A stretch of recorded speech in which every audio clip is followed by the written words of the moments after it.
body is temporary and should not be mistaken for the self.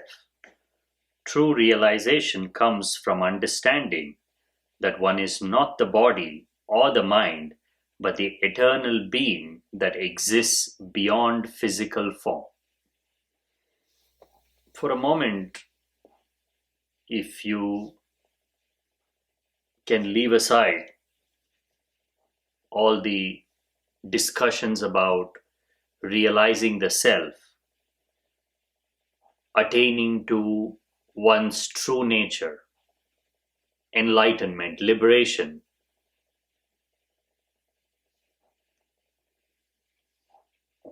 for a mind that is lost in the daily ebb and flow of life, these are lofty words, hence optional.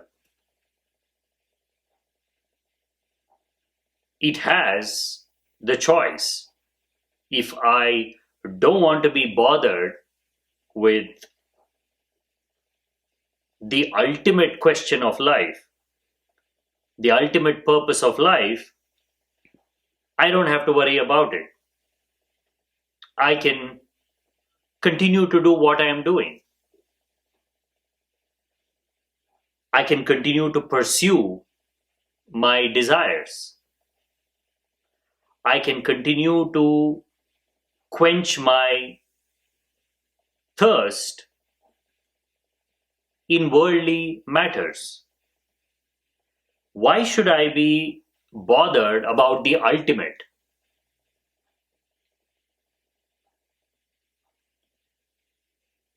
Most people I encounter, I interact with, are not bothered about it. If so many can live and die without reaching to enlightenment, what difference does it make whether I get there or not? Whether I realize the true nature of my life or not? What difference does it make?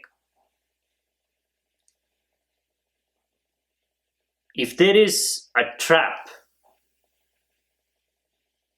if there is a bottomless pit that you can jump into confidently, it is the pit of commonality. To say that I am not going to bother about this because nobody is bothered about it is to deny yourself completely.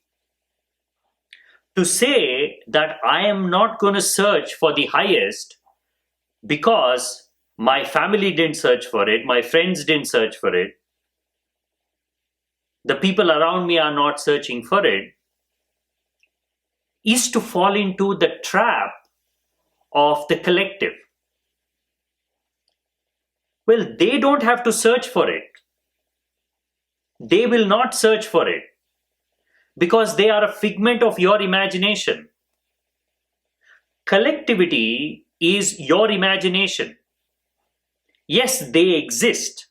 Independently, those bodies have their own reality. But you have no clue about that reality. In your world, they are a part of the collective. In your story, they are the least important. They come and go. They are the white noise of your mind. Why are you expecting them to search for the ultimate?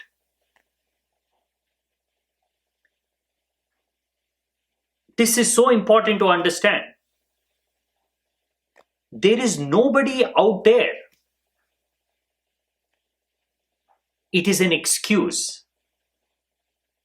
It is a flaw in the way you're looking at life.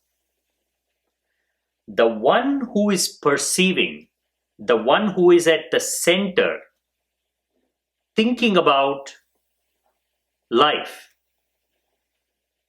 in any form, at the individual level or collectively, That's the only life that is real.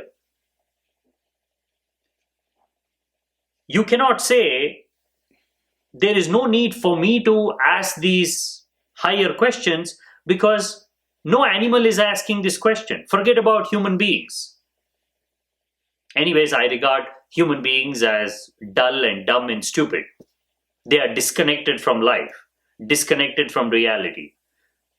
I'm not going to follow the human race. I'm not going to do anything humanity wants me to do. I'm going to follow the animals. I'm going to follow nature. Animals are not searching for enlightenment. No animal is searching for it. In fact, it doesn't even know that it exists. There is no conception of the self. Hence, there is no longing for realization. Now, why should I be bothered about it? It's because you are not the collective. You are not the figment of your imagination.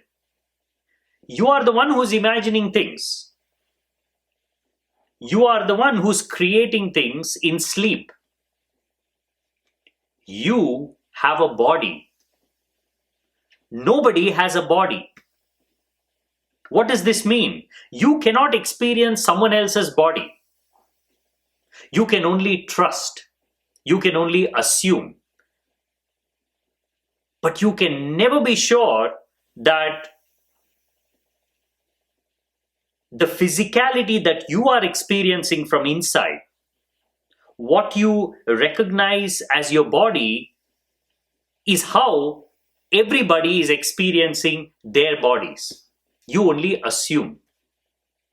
Now, what if none of them are meant to awaken to their true nature? They're all there to remind you of what happens when you don't long for your ultimate self. That is why you can be absolutely certain that every body you encounter, you will also encounter pain, suffering. Body is inseparably connected to pain. Now, why is this? Why haven't you found individuals who have altogether transcended the pain of physicality? Every time you meet someone, you spend enough time with them, you will encounter pain. Physical pain with absolute certainty. Spend enough time, you will encounter their emotional pain, their spiritual pain, their mental pain. In fact, after initial fascination of the new body, you are only interacting with pain. Why is this? It's because they haven't reached to their ultimate true nature. They are lost. They are there to remind you that you don't have to follow the same path. Otherwise, what is your learning? What is your experience? What is it that you're learning from people? What is it that you're learning from animals? What is it that you're learning from all the other creatures of existence? To be doing the exact same thing that they are doing, to be suffering the exact same suffering, is to live very unintelligently, is to sacrifice your intelligence. True mark of intelligence is to say, precisely because nobody is searching, I'm going to search for it. Because they are not searching for it, they are in pain. The very fact that I have been introduced to such an idea that it is possible to search for something outside, above, and beyond the body, which no animal can, even in its wildest imaginations, conceptualize. That means if I am able to do this, I can get to a place of non suffering.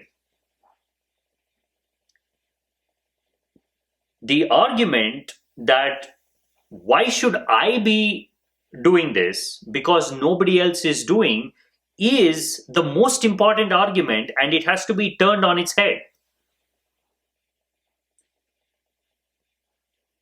Imagine you are asleep somewhere. You don't know that you're asleep. Somewhere, accidentally, through a miracle, you wake up in the middle of your sleep.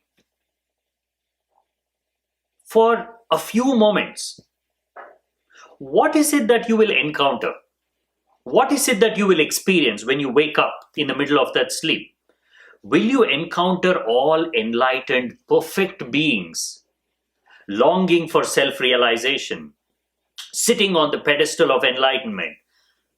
They are a part of your dreaming. You are asleep. You can be sure that when you wake up, you will always wake up in a very chaotic environment. In an environment where most people are utterly clueless about what they want. In an environment where most people know nothing about the self and realizing it. Isn't that what you are experiencing now? Wherever you go, there is the ignorance of the self. Ignorance of a possibility of self-realization. You should rejoice in this fact. If everybody around you was aware of this, then there is something wrong. Then maybe this thing called dreaming isn't that bad after all. To be asleep might actually be blissful, because if in your sleep, if it's possible for you to create enlightened individuals who have some sense of the ultimate reality, then sleep might be not such a bad thing after all. The very fact that nobody is searching around you, once in a while you hear about the Buddha, once in a while you hear about the path. Unless you make a conscious effort to understand this body, your body, and transcend it, you will simply be lost in the world of bodies. In the world of bodies, you are just a collective. There is no you. Because the true you has nothing to do with the body. The true you is the self. The one who's wanting to know. The one who's asking questions. You have to detach yourself from the collective and long for your realization, because only you can get to the truth. Nobody around you will realize it. You have to accept this to be the fundamental reality of life.